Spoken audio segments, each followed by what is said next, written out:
Pour moi, en tout cas, c'est très simple ce que je propose. C'est le partage de ce que je vis depuis que je suis sur Terre par rapport à la nature.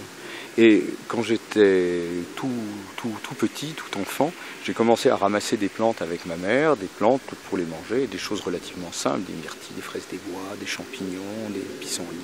Ça m'a ouvert les portes d'un monde qui était absolument fantastique, fabuleux, et avec lequel j'ai développé une relation très très forte dès très enfant.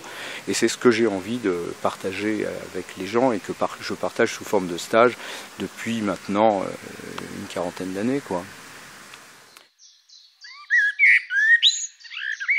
Donc, ce qui m'intéresse, c'est pas seulement que ça reste un concept, mais que ce soit quelque chose de vécu. Donc j'écris des livres là-dessus, et c'est un partage sympa, les gens peuvent prendre les livres et aller dans la nature, que ça leur donne des pistes pour découvrir et développer ensuite par eux-mêmes une relation avec les plantes, et donc avec la nature, et donc avec ce qui les dépasse, et donc avec eux-mêmes. Et ce processus, il est très simple, il commence par le fait d'utiliser ces 5 sens pour percevoir ce qui nous entoure, et donc en particulier les plantes. Donc de les observer, de regarder, ensuite de toucher, parce qu'on est dans un monde où on ne touche pas. Ensuite de sentir, parce qu'on est dans un monde où souvent les odeurs ne sont pas très agréables, donc on a tendance à se boucher le nez. Et puis de goûter, quand évidemment les plantes ne sont pas toxiques et qu'on peut les goûter. Et là, c'est la découverte de 2 mondes. L'être humain est fait pour manger des plantes sauvages. Les plantes cultivées qui ont été développées au néolithique, c'est quelque chose qui ne nous satisfait pas totalement.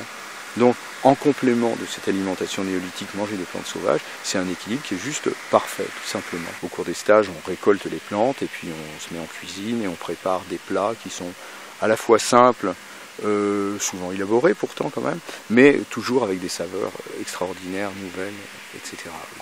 Donc faire découvrir cet aspect de la relation entre l'homme et les plantes qui nous touche dans notre quotidien, pour moi c'est vraiment essentiel. C'est ce partage que j'ai envie de